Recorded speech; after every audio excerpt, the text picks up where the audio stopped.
everyone, welcome back. I am going to do a quick little tutorial on how to economically ship a large painting. The things that you would need are going to be a sewer pipe, plastic PVC pipe, 4 inches at least in diameter, some cement, 2 end caps,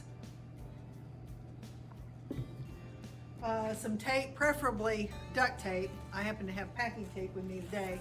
Either a plastic bag, long skinny plastic bag, or some loose plastic to wrap and help to create a moisture barrier.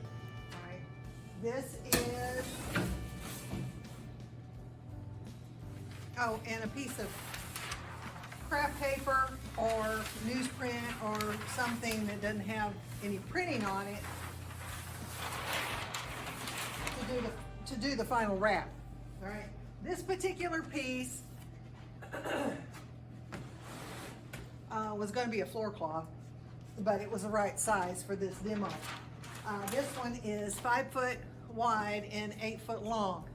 Now, to have that stretched and to send that out would be very expensive, because you'd have to create a crate, and then the crate would be really heavy because of all the wood involved in building it. All right, so let me qualify very quickly. I have been doing floor cloths and large paintings for 20 plus years.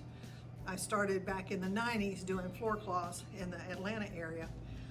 Some of the biggest ones I did were 9 by 16 feet, and I shipped them this way. I transported them this way. I have shipped all over the United States using this method, and it's really tried and true. I have never really had any problems of any kind. It's stable, it's clean, it's air and water tight, and the materials are readily available at any of the big box building supply houses. All right, so what you want to do, you take your piece of artwork, this is going to turn over.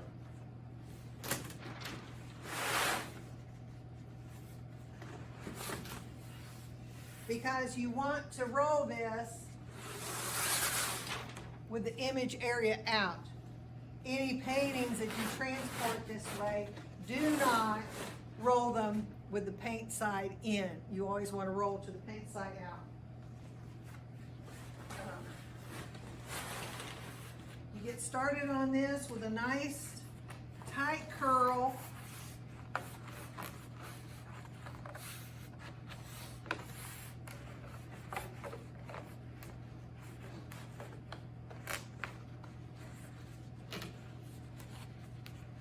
And you start rolling it up. In my studio, I have a carpeted area that I do this on because of this. Being able to drag that painting over a surface, you want it to be cushioned or protected. And I measured off the PVC pipe to be just a couple of inches longer than the painting itself. So there's not a lot of wiggle room in the pipe. So it is important that the roll be as tight and as straight as possible. Oh, it's gone crooked on me. Sometimes I have to do this several times to get it straight out. All right. Now it's straight. Okay.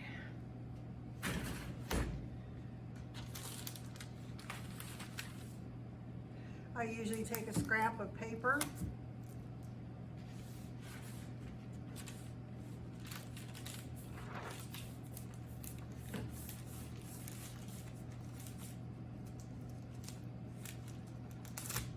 To stabilize the middle. The craft paper is cut longer than the ends.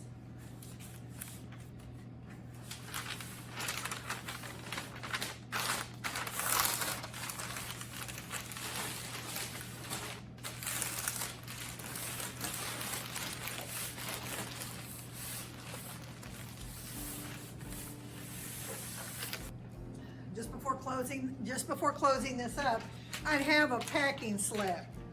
This is just a piece of notebook paper, but to illustrate.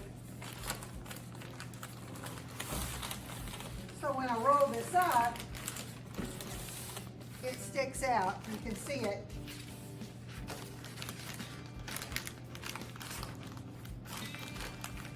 I'm tucking the paper in the hollow of the roll.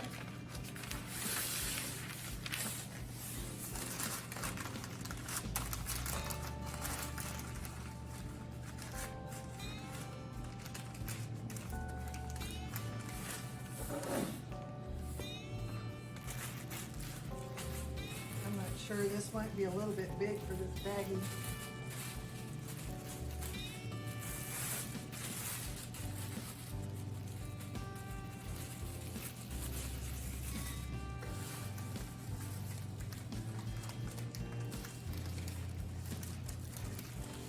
I get shipments of canvas in tubes. And the canvas comes wrapped in this plastic, and I usually keep the plastic and the tube. I just prefer the PVC.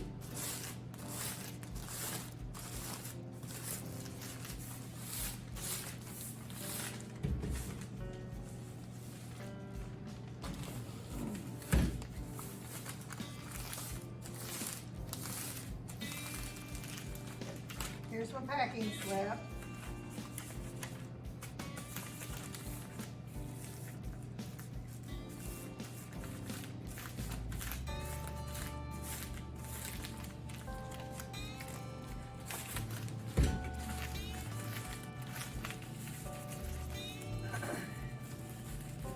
You can twist or tie or tape. Okay. These are 10 foot long that you buy at, you know, the hardware store, any place that carries it. This is the thin wall. It's not the thick wall. And I cut it, like I said, a couple of inches longer than my rolled piece.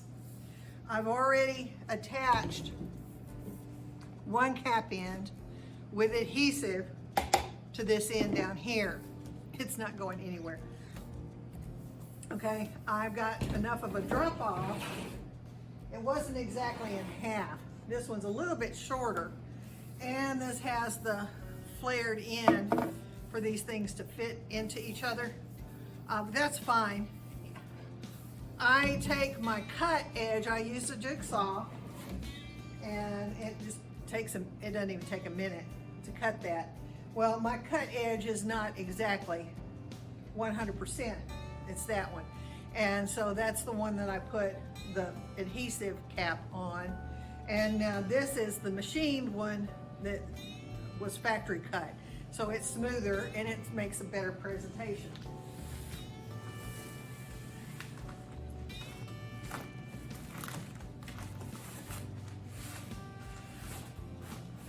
Slide it in.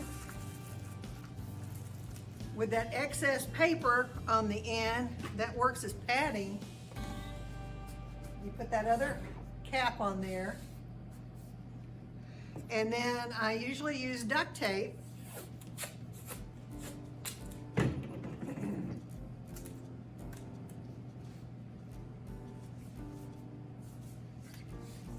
And I first do a cross.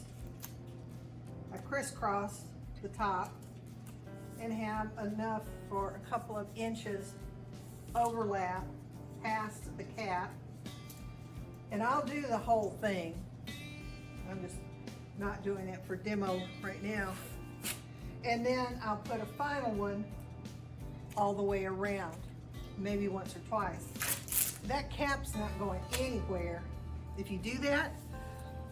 And then when it gets to the end client, it's very easy for them.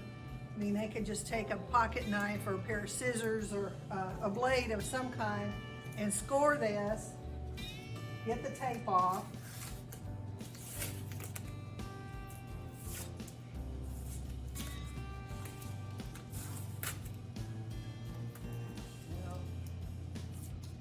And then slide that cap piece off.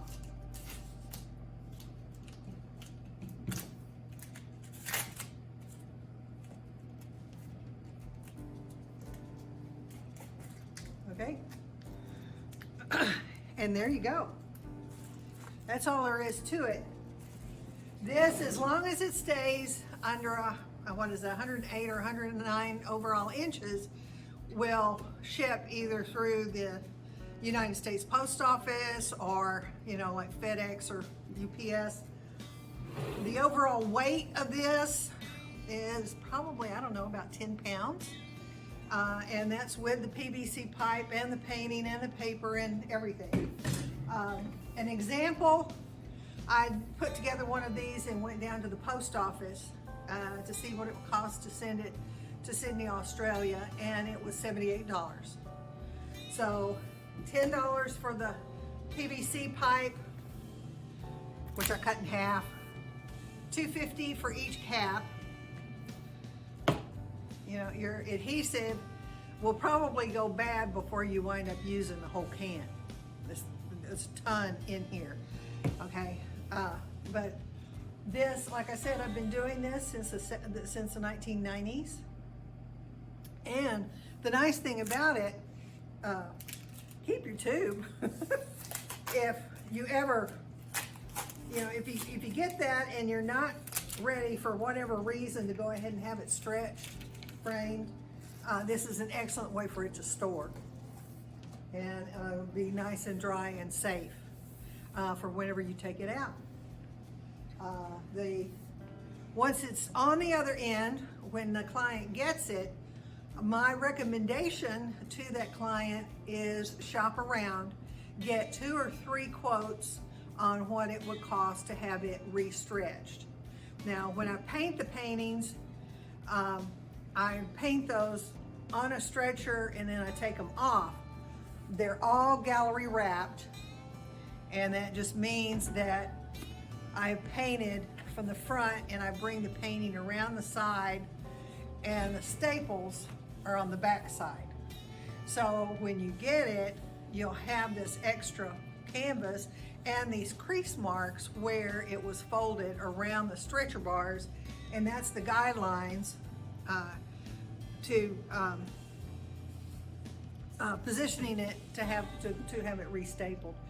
And you can check at, you know, craft stores, any place that has a framing shop or independent frame shops, or you might know an artist who works with or possibly stretches their own canvas, or maybe an art school or art department somewhere.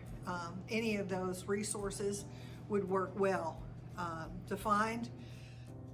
This method saves a lot of time and hundreds of dollars in crating and shipping. My prices on my big paintings are super reasonable, and oftentimes on the big ones, I'll ship them for free. I'll assume the cost of all of this. So when you receive it, it may be a couple $100 for you to have it stretched and framed again. And like I said, it's a gallery wrap, so it's self-framing.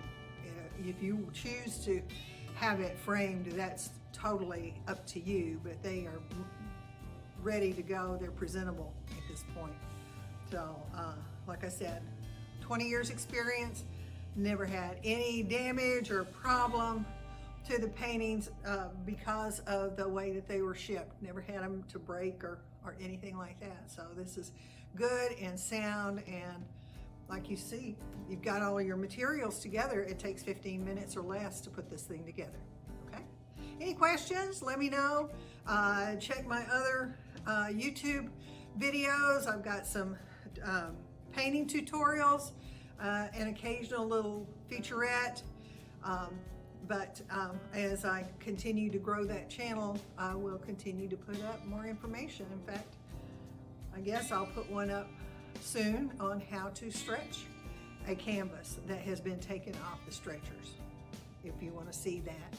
Or YouTube has dozens of how-tos on how to stretch canvas. So, but I'll go ahead and follow this whole thought process through, and I'll demonstrate that as well. All right? Okay, thank you, and we'll talk to you later.